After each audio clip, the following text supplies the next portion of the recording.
My name is Morgan Taylor. And for most of my childhood, I thought I lived in the perfect family. We had a nice 2-story house just outside Seattle, a well-kept lawn, and a golden retriever that always made our Christmas cards look like a Hallmark ad. From the outside, everything seemed right, but inside those walls, there was a constant pressure to look successful, to sound sophisticated, to be better than everyone else. My parents, Harold and Gloria Taylor, were obsessed with appearances. My father worked in mid-level management for a hotel chain. He wore suits that made him look more important than he actually was. And every time we passed a luxury hotel downtown, I could see that flicker of bitterness in his eyes.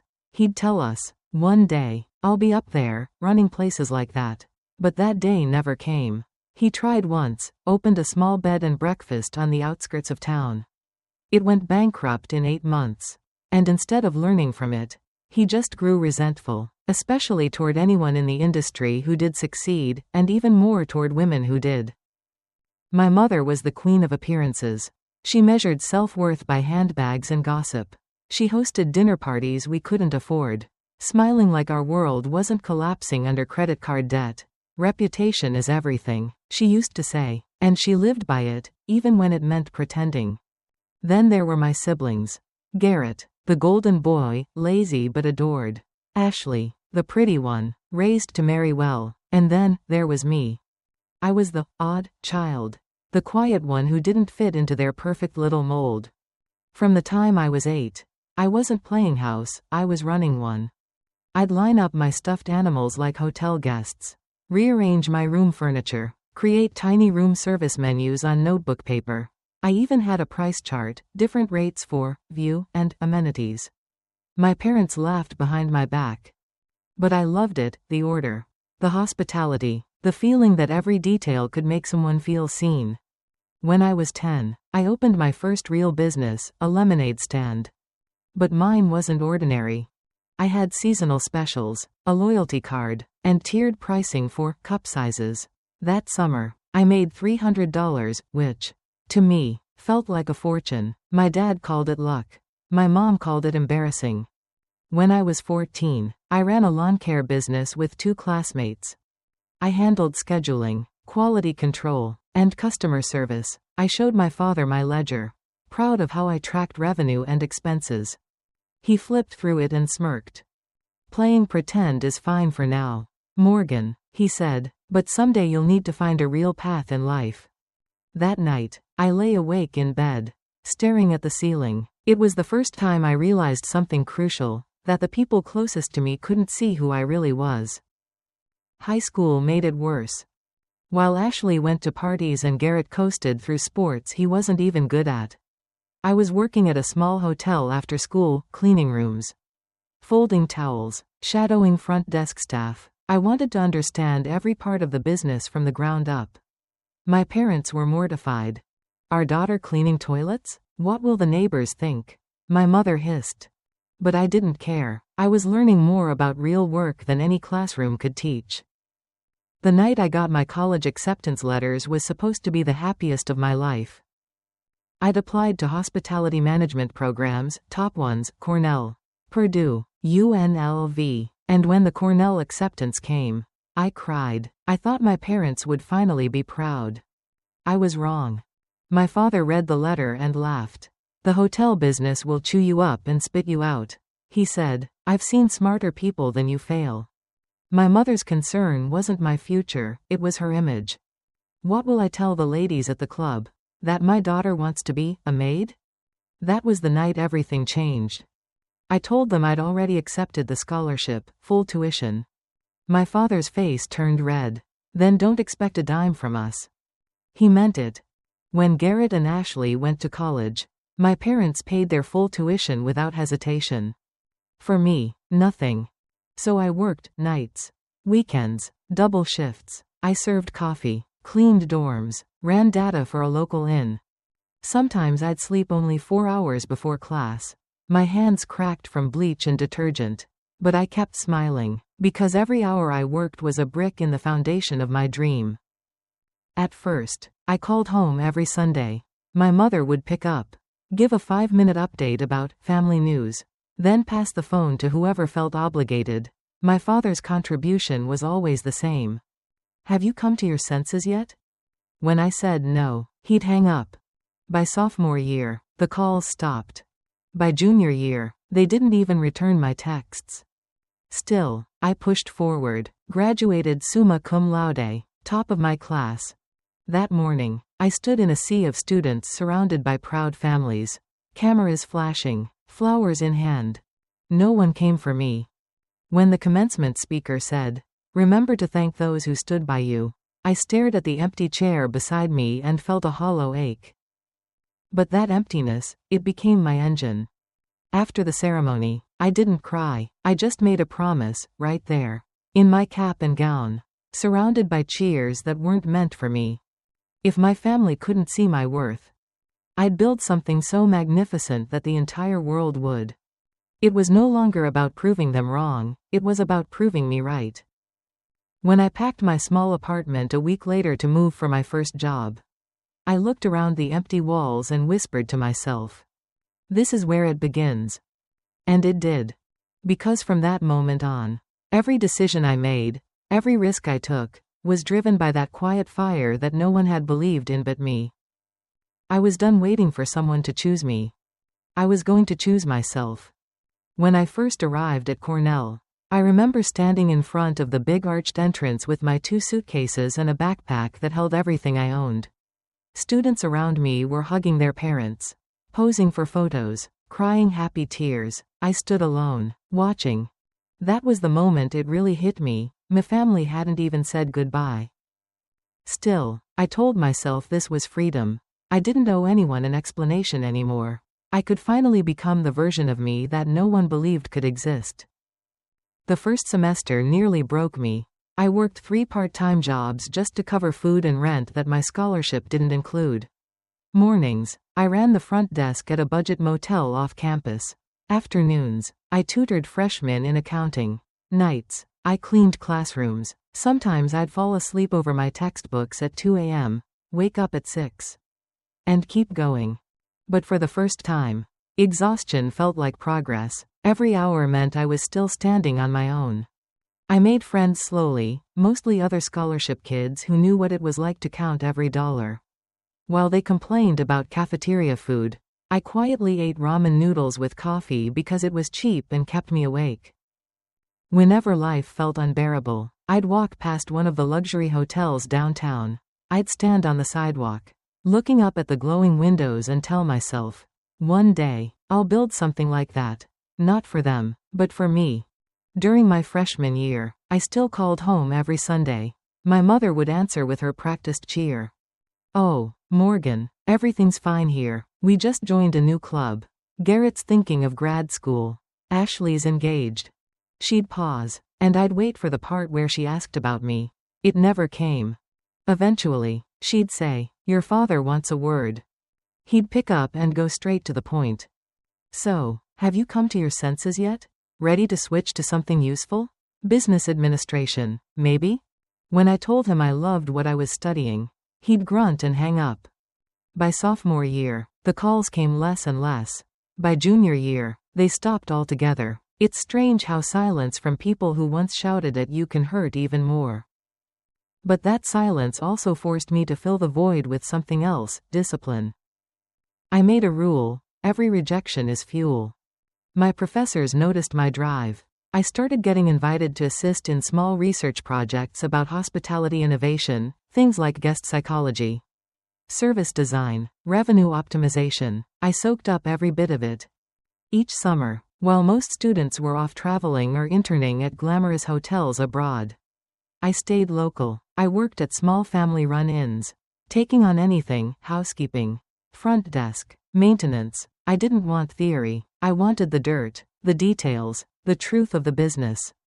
There's one night I'll never forget. It was the 4th of July. Everyone was out watching fireworks. I was cleaning bathrooms at the Lakeside Inn. The floor smelled like bleach. And outside, I could hear the laughter of people celebrating. I was wiping down the mirror when I caught my own reflection: dark circles, sweat, fatigue. And yet, I smiled, because I knew I was paying my own dues, no one else's. By senior year, I'd built something rare, experience that most graduates didn't have. While others could recite hospitality theory, I had lived it, mopped it, scrubbed it, managed it. The day before graduation, I got a call from a number I didn't recognize. For a second, I hoped it was my parents. It wasn't. It was a recruiter from Hillrest Hotels, a struggling chain that needed new ideas. The pay was small, but the potential was huge. I didn't hesitate. I said yes. Graduation morning came bright and cold. The university lawns were filled with families, proud parents. Balloons, flowers. I walked across the stage alone. No one clapped for me. When the dean handed me my diploma, he whispered, "Congratulations, Ms. Taylor. You've worked incredibly hard." Those were the only words I needed that day.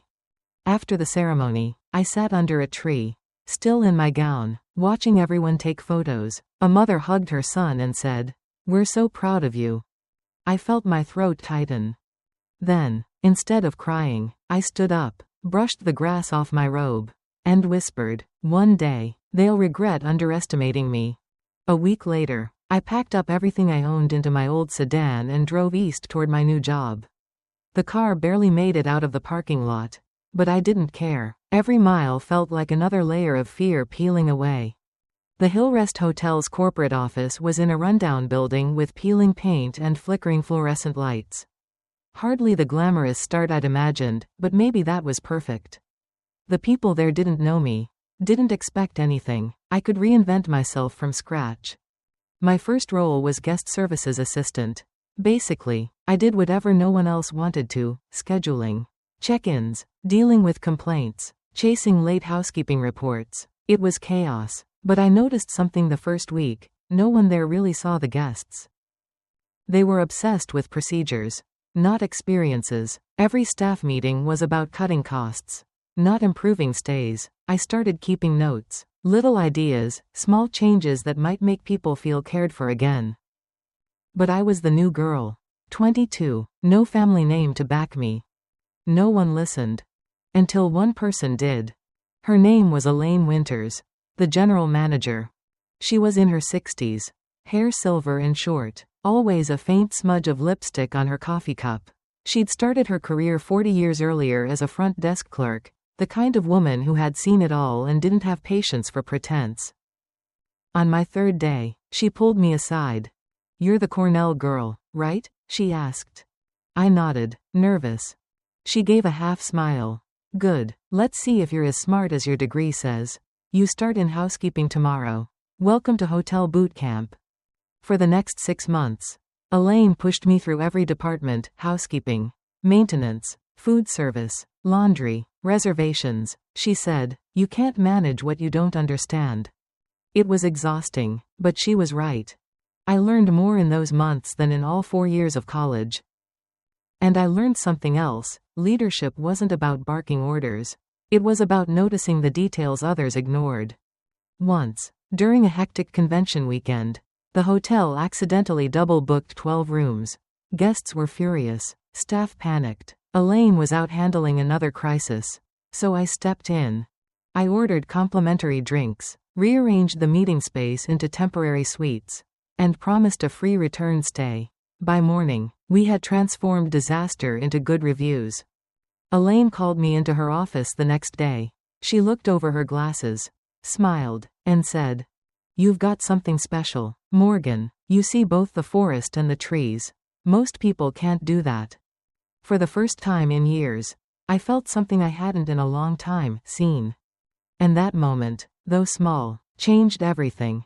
Because after a lifetime of being dismissed by the people who should have supported me, I finally found someone who didn't just believe in me, she challenged me to believe in myself.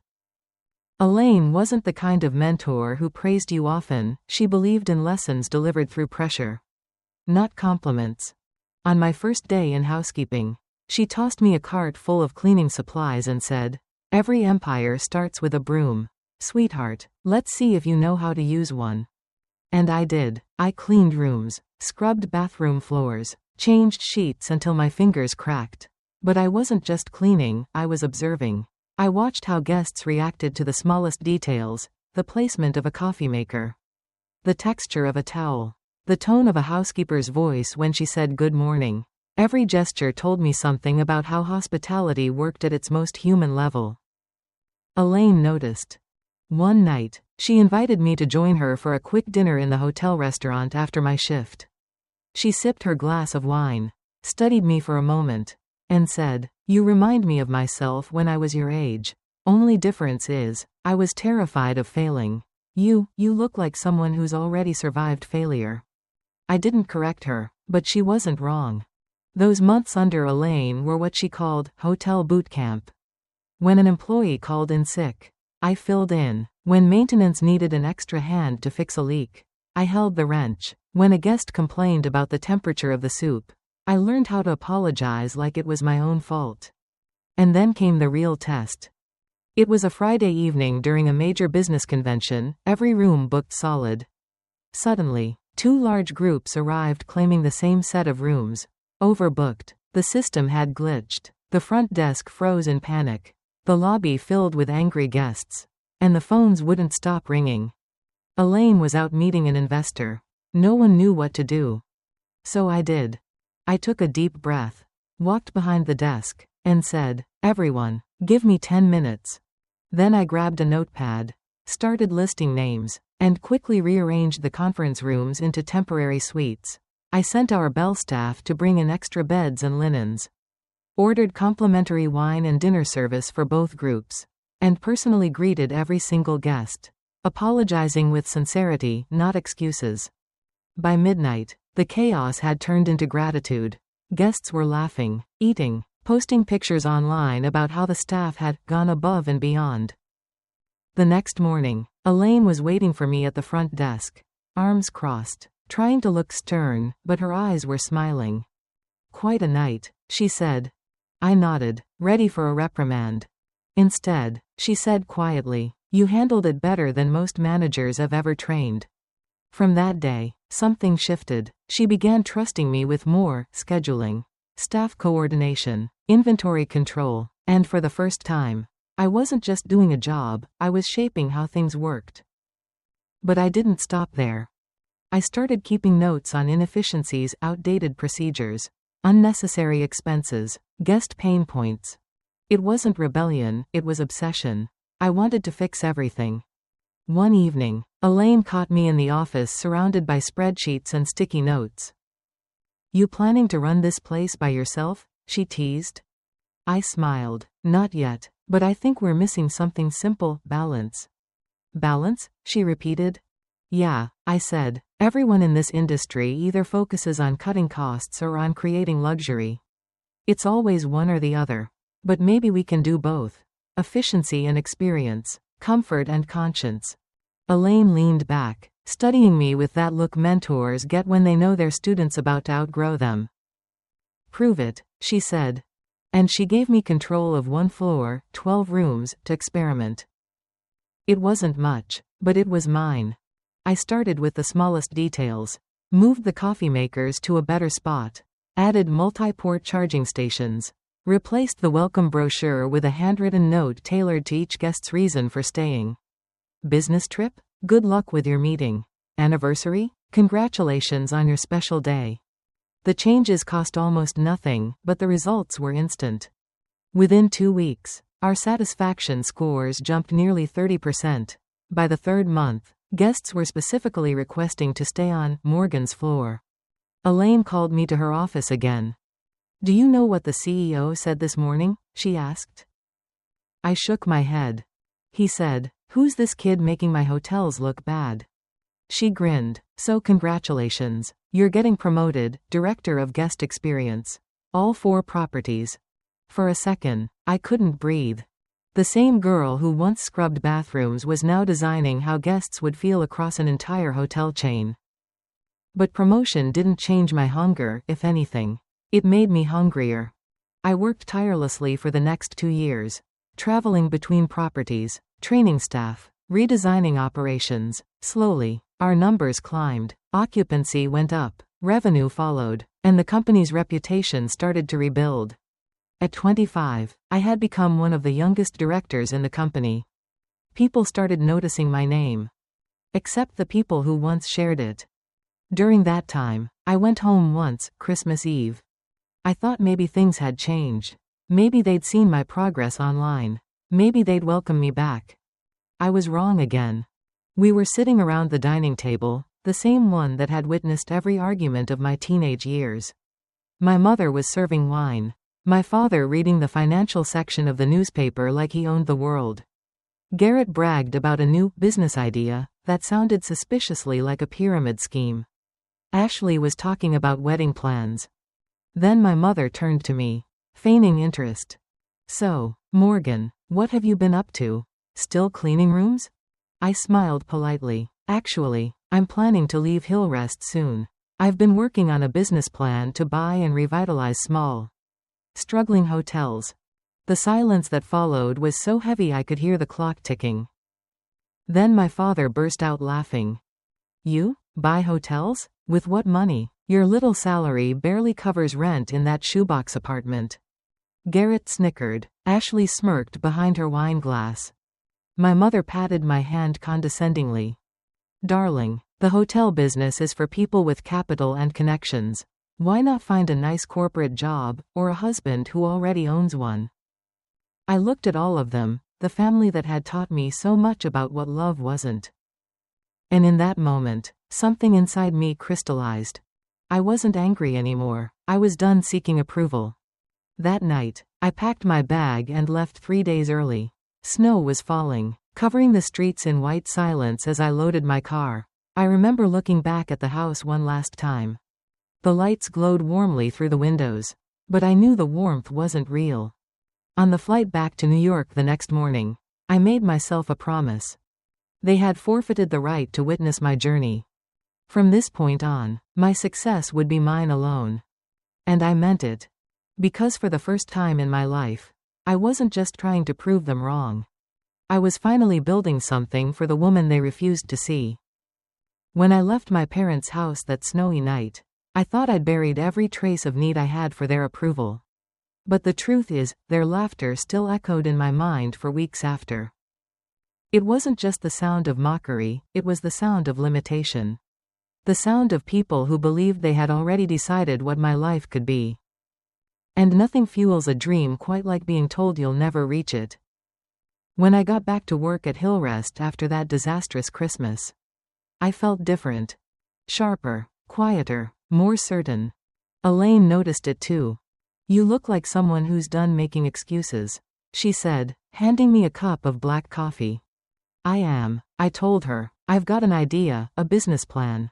I just don't know how to make it real yet." That night, I showed her the folder I'd been secretly working on for 6 months, spreadsheets. Market research, sketches of renovated rooms, brand names, Serenity stays. Elaine took her time flipping through each page. When she was done, she leaned back, smiled faintly, and said, "You're not just dreaming, you've already built the bones of something solid." And then she did what no one else in my life had ever done. She vouched for me.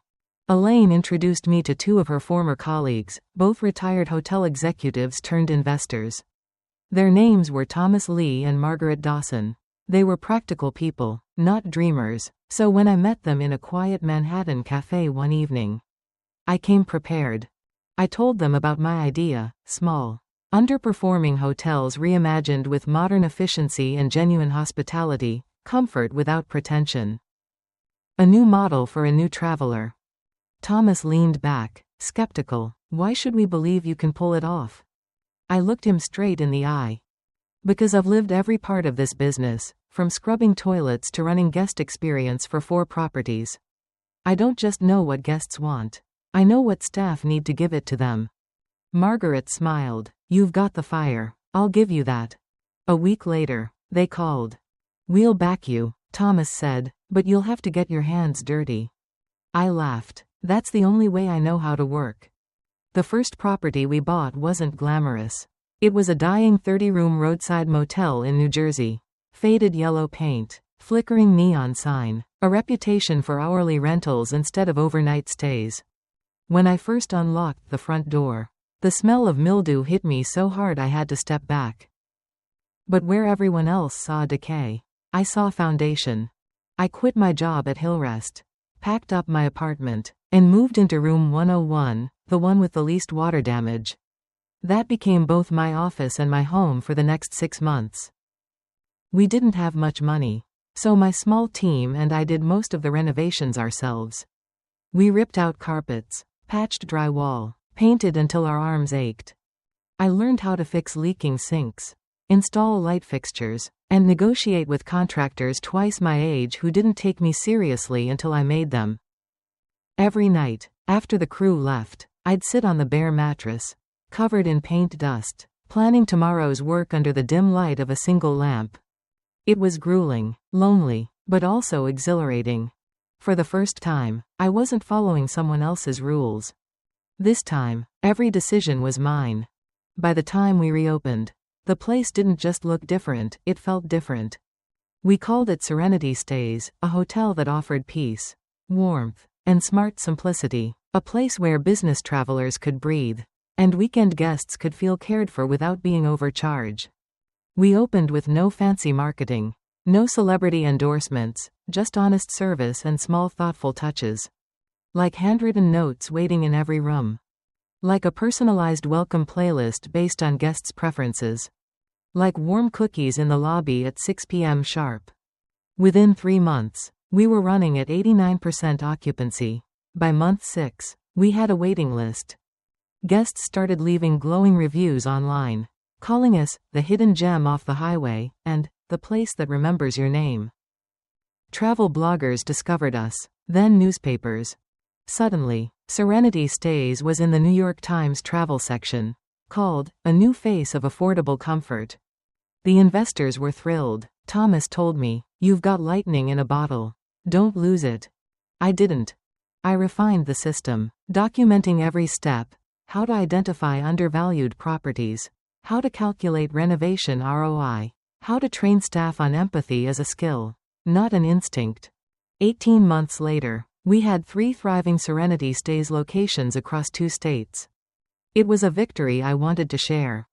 So one evening, sitting in my tiny office with a celebratory glass of champagne, I picked up my phone and dialed my parents' number. My father answered. I could hear the faint noise of a football game in the background. "Dad, I have some news," I said. "We just closed a $10 million investment deal. Serenity Stays is now valued at $30 million. There was silence, then a snort. "Your little motel, you mean? Well, some fool with too much money must have time to waste."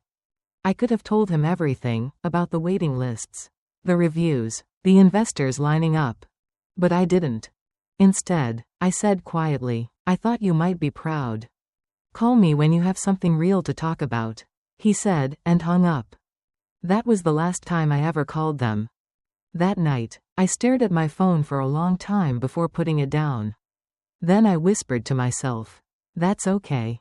Because by then, I no longer needed applause. I had built something bigger than their expectations and smaller than my peace. The $10 million investment was just the beginning. I started working 18-hour days, 7 days a week. My coffee was always cold before I finished it, and my team joked that I slept only in spreadsheets. Within 2 years, we had expanded Serenity Stays into a national brand. And I created 2 new ones, indulgence houses for luxury retreats, and Home Plus suites for long-term stays. Each brand had its own identity but shared one soul, thoughtful hospitality that made people feel human again. And the loyalty program? That became our secret weapon. We called it Tailor-Made Stays, a personalized system that remembered everything. If a guest once asked for extra pillows, they'd always find them waiting next time.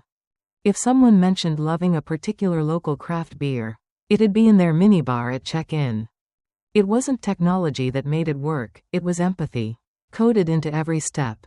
Soon, our occupancy rates were breaking records. Travel magazines called us the most innovative hospitality company of the decade. But while my name was on every contract, it wasn't on any billboard. I stayed invisible, deliberately. I wanted the work to speak louder than my face ever could. The media started calling me the Invisible Hotel Queen. And I didn't correct them. Because after years of being unseen by the people who should have loved me first, there was something poetic about being unseen now, but powerful enough that everyone still felt my presence. The funny thing about success is that it's quiet when it's real. There's no single moment where the music swells. No crowd waiting with flowers. Just long nights, empty offices, and the hum of machines keeping your dream alive. 2 years after the first Serenity Stays opened, my company had become one of the fastest growing hotel groups in the country. We had 42 properties under management, a growing team, and investors who finally stopped asking, "But how old are you?" Still, I stayed out of the spotlight. No photos, no press conferences, no social media. To the world, I was a mystery, the founder no one had seen, the invisible queen of hospitality. And I liked it that way. It gave me freedom to visit our properties unrecognized, to watch how guests were really treated, to sit at a bar and hear what people said when they didn't know I was listening. I remember one night in particular, I was staying anonymously at a competitor's hotel in Boston. The lobby was sleek but cold, the kind of place that valued marble over warmth. I sat at the bar, sipping a glass of Cabernet, listening to the low buzz of conversation. That's when I heard it, my father's name. At first, I thought I misheard, but then the man at the table beside me said it again. Harold Taylor. My stomach tightened. He's been calling about the Diamond Crown Conference. One man said, the hotel's general manager, judging by his name tag, claims he's close relatives with Morgan Taylor, the founder of Taylor Hospitality Group. Says he can get us access if we help him out. The other man laughed. You think there's any truth to that? The manager shrugged. No idea. The founder's some mystery genius, could be a man for all we know. But Harold keeps dropping the name, hoping it'll open doors. They both laughed again and moved on to another topic. I sat frozen, my wine untouched. After 7 years of silence, my family was using my name. And they didn't even realize it was me. That night, I walked back to my suite and stood by the window overlooking the city lights. I didn't feel anger, not exactly. Just a strange, cold clarity. They had once been ashamed to be connected to me. Now, they were pretending to be. Through some quiet calls in the following weeks, I learned more. My father had lost most of their savings investing in a failed hotel chain. My brother's gambling had drained what little was left. My sister's marriage had crumbled. They were desperate, clinging to appearances they could no longer afford. And now they were trying to get into the Diamond Crown Conference, the most exclusive hospitality event in America. The irony? I wasn't just attending that year. I was the keynote speaker. And the host. The conference was being held at our newest property, the Sapphire Grand. In Chicago, a shimmering tower of glass and light. Our crown jewel. I could have blocked their applications immediately. I could have exposed their lies. But I didn't. Maybe it was curiosity. Maybe it was something deeper, that old wound still looking for closure. So instead, I approved their attendance myself. 4 names: Harold Taylor, Gloria Taylor, Garrett Taylor, Ashley Prescott. I upgraded their rooms, too, not to the presidential suite they'd requested, but to deluxe rooms overlooking the city skyline. Just enough luxury to remind them what they'd once mocked. In the weeks leading up to the event, I found myself distracted during meetings, rehearsals, media calls. I'd picture their faces, how time might have changed them. Or maybe hadn't. Would they recognize me? Would they even look closely enough? The night before the conference began, I stood alone in the presidential suite of the Sapphire Grand. Floor-to-ceiling windows surrounded me, the city sparkling below like a universe of possibilities. I caught my reflection in the glass, confident, composed, but somehow still carrying traces of that lonely girl from Cornell. You did it, I whispered. And for once, I let myself believe it. But old ghosts don't disappear just because you build new walls. The next morning, I arrived at the lobby before sunrise. I wanted to check every detail, floral arrangements, check-in desks, lighting, everything had to be perfect. By mid-morning, attendees began to arrive, hotel owners, investors, executives.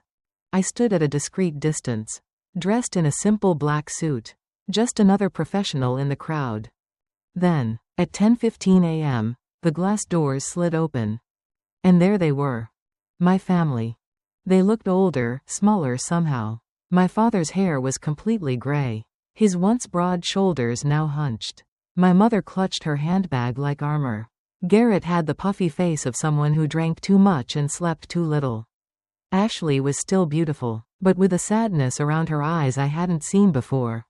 They wheeled in too much luggage for a 3-day conference and left it blocking the lobby entrance while my father marched to the front desk. "Taylor party checking in," he announced loudly. "We're VIP guests. Personal friends of Morgan Taylor." The young woman at the desk smiled politely, typing on her keyboard. "Of course, sir. May I see your confirmation and ID?" My father handed over a printed email and his license. We were promised the presidential suite. I watched from a distance as she calmly explained that the suite was already reserved for the keynote speaker. My father's face turned red. That must be a mistake. "We're personal friends of Morgan Taylor." My mother leaned in, whispering, "Perhaps you should call your manager." The clerk signaled to our general manager, Michael Chen, who walked over, calm, professional, completely in control. Michael knew exactly who they were. "Good morning," he said pleasantly. "I'm Michael Chen, the hotel manager. How can I assist you?" "My staff seems confused," my father said, his voice rising. "We're very close with Ms. Taylor. She'll want us treated accordingly." Michael nodded smoothly. "Of course, sir. However, the presidential suite is reserved for Miss Taylor herself." My father slammed his hand on the counter. "Ridiculous. Morgan and I go way back. We've discussed business together." That was when I decided to walk forward. "Is there a problem here?" I asked. Michael turned, recognizing me instantly but maintaining composure. "Just a small misunderstanding, Miss Bennett," he said, using my professional pseudonym. My father glanced at me, annoyed. "This doesn't concern you, miss. We're dealing with management." I smiled. "Actually, I am management." He scoffed. "Then get your boss. We're friends of Morgan Taylor." I tilted my head slightly. "Is that so? And what business are you in, Mr. Taylor?" "I've been in hospitality for 40 years, he said proudly. "In fact, I mentored Morgan Taylor early in her career. Taught her everything she knows." I almost laughed, but didn't. Instead, I asked softly, "Really? Then you must recognize her." He frowned. "What do you mean?" I stepped closer, letting him look at me properly. "Look closer," I said. "It's been a while, but surely you recognize your own daughter." For a moment, the entire lobby seemed to fall silent. My mother gasped. Garrett froze mid-text. Ashley's eyes widened. My father just stared, color draining from his face. "Morgan?" my mother whispered. "Hello, Mom," I said. "Dad, Garrett, Ashley, welcome to my hotel." The silence that followed was the kind you could feel in your bones. Around us, the lobby carried on, the hum of conversation, the roll of luggage wheels, the distant chime of the elevator. But for a few seconds, it felt like the entire world had narrowed to that one moment. My father's lips parted, but no words came out. Then, as if recovering from a punch, he forced a shaky laugh. "Morgan, what a surprise. We've been trying to reach you for ages.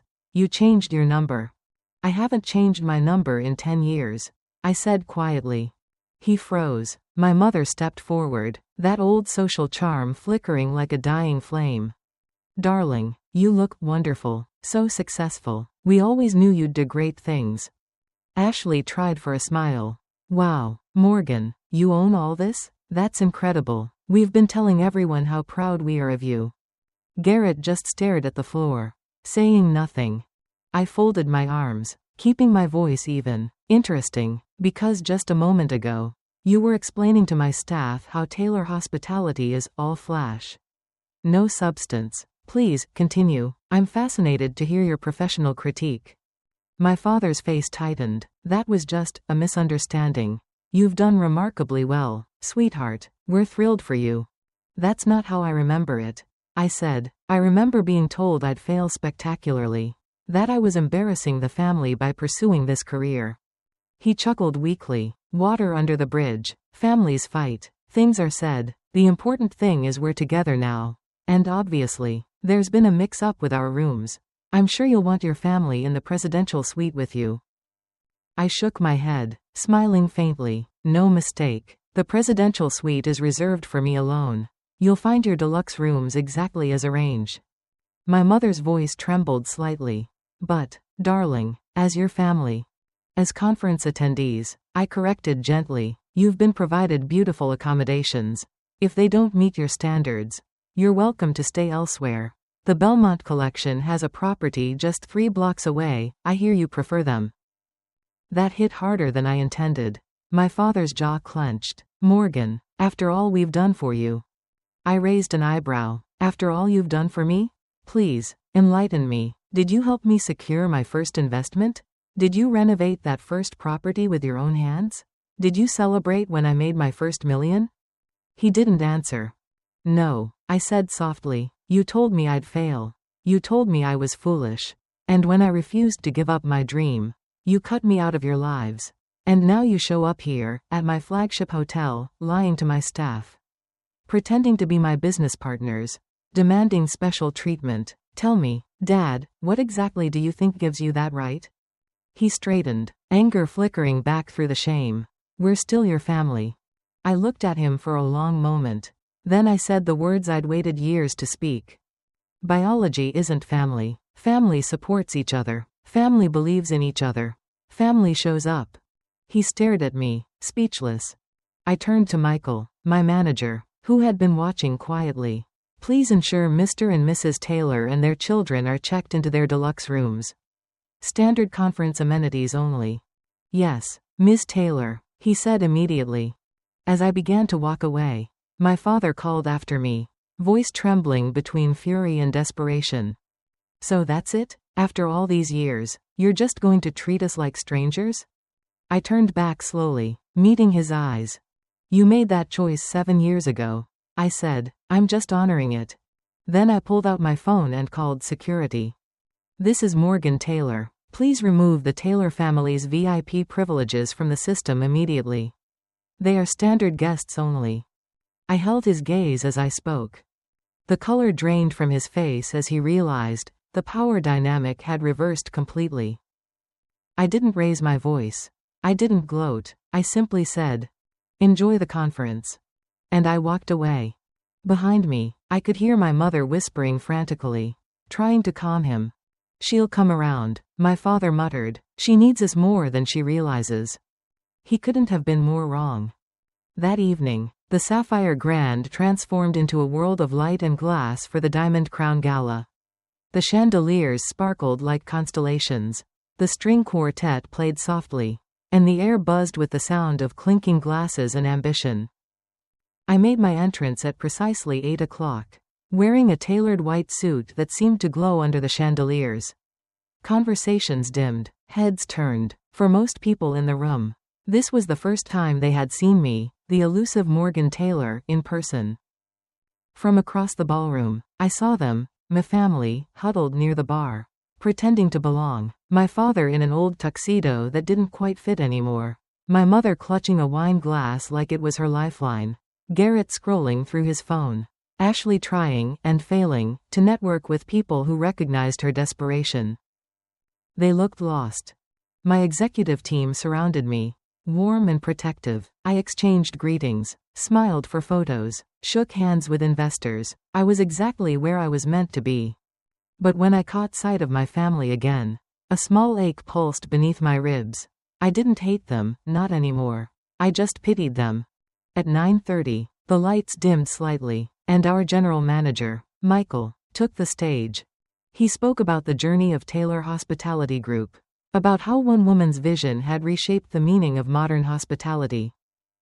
Then, with a steady smile, he said, "It's my honor to introduce our keynote speaker, the founder and CEO of Taylor Hospitality Group. The visionary behind the most successful hotel launch in modern history, Ms. Morgan Taylor." The applause was thunderous.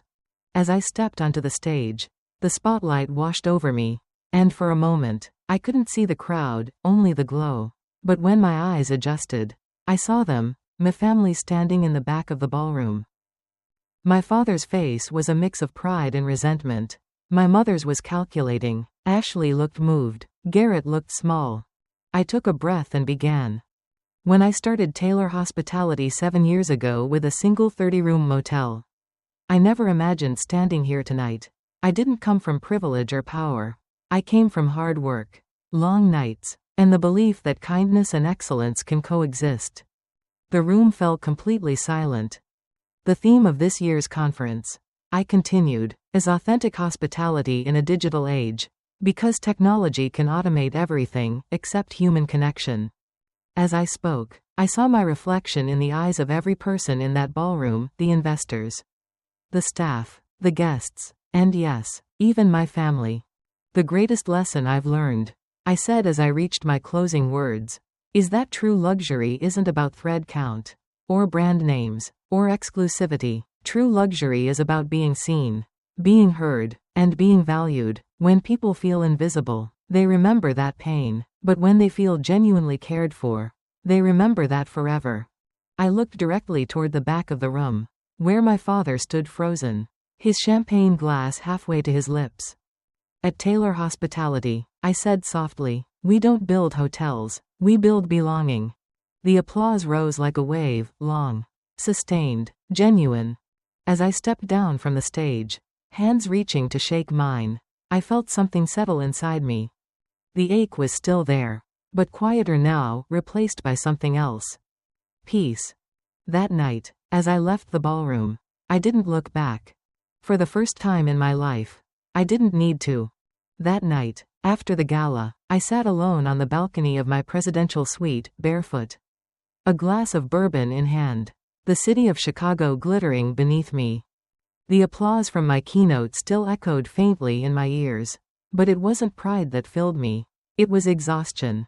Exhaustion from holding myself together for years, from building walls high enough to protect what was once fragile inside me. The phone buzzed on the table beside me. A text from Marcus, my head of security. Your father is attempting to access the executive floors. Claims he needs to discuss urgent business with you. I stared at the screen for a long moment, then typed back. Tell him I'll be down in 5 minutes. When I walked into the lobby, it was nearly midnight. My father was pacing near the front desk, his tuxedo rumpled, the smell of expensive champagne clinging to him like guilt. Morgan, he said when he saw me, we need to talk, privately. It's late, I replied evenly. Whatever you want to discuss can wait until morning. No, it can't. He leaned closer, his voice lowered. I've got investors who are interested in a joint venture between Taylor Consulting and your company. It's big, mutually beneficial. Taylor Consulting? I repeated. That doesn't exist. Dad, you made it up to get into this conference. He flinched. That's just a technicality. The point is, we can combine our expertise. My company already operates internationally. I interrupted. We break ground in London and Tokyo next quarter. What expertise exactly are you offering? He swallowed hard. Connections, experience, family. I exhaled slowly. You had your chance to work with me 7 years ago. You chose not to. Morgan, please, he said, voice cracking now. We're in trouble. The house, it's in foreclosure. Garrett owes money to people you don't want to meet. Your mother's been selling her jewelry just to keep us afloat. We're drowning. His eyes were red, his confidence stripped away. For the first time in my life, I saw my father not as a tyrant, but as a man terrified of losing everything he built his identity on. I'm sorry to hear that, I said quietly, but showing up here uninvited, lying about who you are, and demanding special treatment, that's not the way to ask for help. What was I supposed to do? He demanded. You disappeared.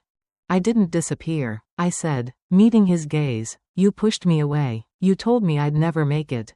And when I finally did, you hung up on me. He had no answer. For the first time, maybe ever, he looked small.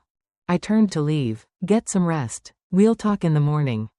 When he and the rest of my family returned to their rooms later that night, they discovered their key cards no longer worked. On the security feed, I watched them at the front desk, my father shouting. My mother clutching her purse like it was a life raft. "What do you mean our access has been revoked?" he barked. The night manager, trained and unshaken, replied calmly, "Your privileges have been modified. Sir, your key cards no longer provide access to the executive areas." "This is outrageous," my mother exclaimed. "Call Morgan immediately." Miss Taylor left instructions not to be disturbed. The manager said politely. "However, she did leave a message for you." He handed my father an envelope with the Taylor Hospitality logo. Inside was a short note, handwritten by me. "Dad, Mom, Garrett, Ashley. Actions have consequences. In my hotels, guests who mistreat staff lose privileges. Consider this a lesson in the kind of hospitality you dismissed for years. Your room charges are now at standard rates rather than complimentary. If you'd like a genuine conversation, not a business pitch, I'll meet you for breakfast at 7 a.m. in the private dining room. This is not a corporate meeting. This is a family matter. Morgan." I watched my father's face as he read it.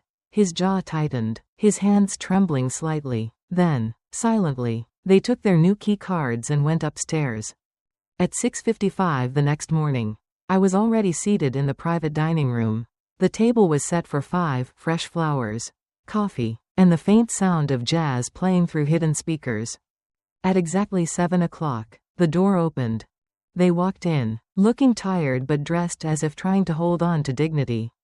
My mother first, then Ashley, then Garrett, and finally my father. "Good morning," I said, gesturing to the table. "Please, sit." They sat. No one spoke for a moment. The air was thick with old ghosts. My mother was the first to break the silence. "The hotel is beautiful, Morgan. Truly, you've built something extraordinary." "Thank you," I said. Ashley added softly, "We saw your speech last night. You were amazing." I nodded, waiting.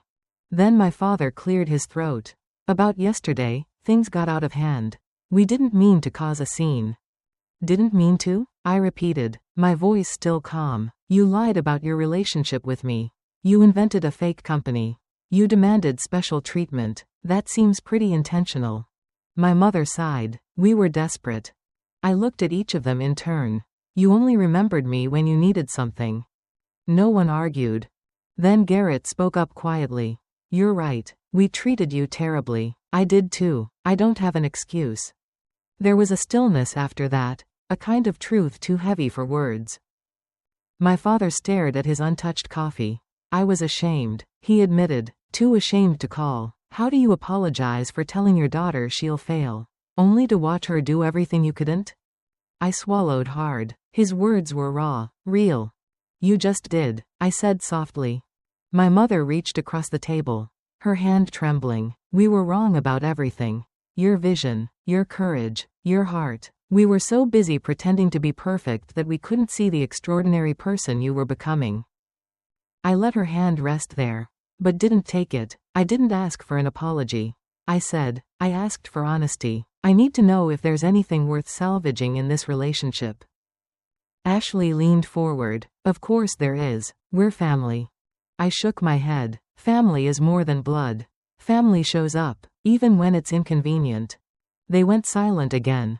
After a moment, I said, "I'm willing to help you, but under conditions." All eyes turned to me. "First," I said, "you all agree to family therapy. Not once for show, but real commitment, to understand why we became what we did." My father started to protest, but my mother squeezed his arm, silencing him. "Second, you'll each rebuild your own lives. I'll help you get back on your feet, but not to depend on me." Garrett asked quietly, "What kind of help?" "I'll pay off the mortgages so you don't lose the house," I said. "I'll settle your gambling debts, Garrett, but only if you enter treatment. And I'll give you a 1-year stipend while you rebuild. After that, you're on your own." My mother's eyes filled with tears. "That's more generous than we deserve." "There's one more condition," I said. "From this point forward, complete honesty. No more pretending, no more lies, no more caring what the neighbors think." They nodded, subdued. Then my father asked the question I'd been waiting for. "Why are you helping us?" Morgan? After everything? I looked down at my coffee. Then back at him. Because holding on to resentment hurts me more than it hurts you. I said, because despite everything, I still remember the little girl who wanted her parents to be proud. And because I believe people can change, if they truly want to. Garrett whispered, I want to. Ashley nodded through quiet tears. Me too. Even my father, the man who had built walls of ego around himself, finally exhaled and said, we'll do it, whatever it takes. For the first time, I believed him.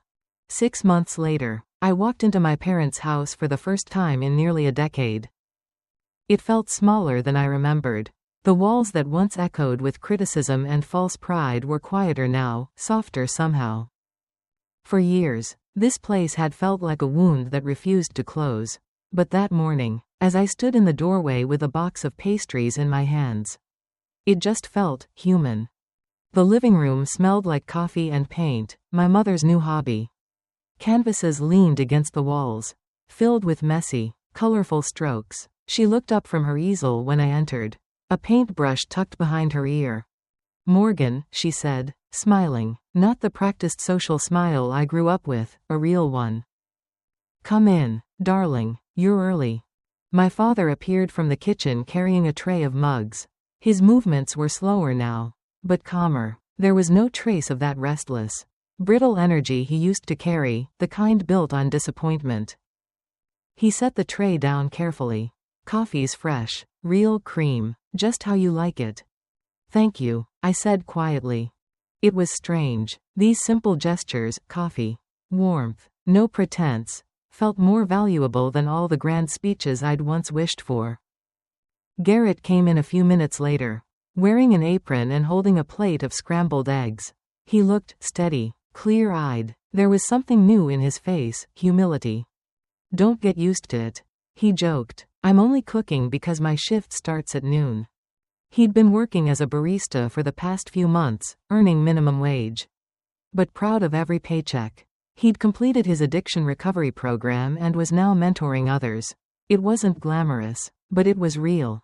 Ashley arrived last, carrying a stack of papers. Event planning coursework, she said, a little shyly. Community college has a program for adults switching careers. I smiled. You're going into hospitality? Guess I'm finally learning from the right sister. She laughed softly. The table was set for 5. Just like that morning at the Sapphire Grand, only this time. There were no masks, no status games, just people trying to start over. My father poured coffee for everyone, then sat down slowly. Twice a week, he said, glancing at me. We've been going to therapy. I didn't think it would work. But I was wrong. Turns out I had a lifetime's worth of unlearning to do. I nodded. That's good. Healing is a full-time job. He smiled faintly. Your mother's better at it than me. She shook her head. No, I just cry more during sessions. We laughed, awkwardly at first. Then genuinely. It felt new, fragile, but real. After breakfast, we sat in the living room with the morning light spilling through the windows. My father handed me something, a small wooden box. Your grandfather made this, he said. I found it in storage. Thought it should be yours. Inside was a tarnished brass key and an old note, written in faded ink. For the one who builds something lasting.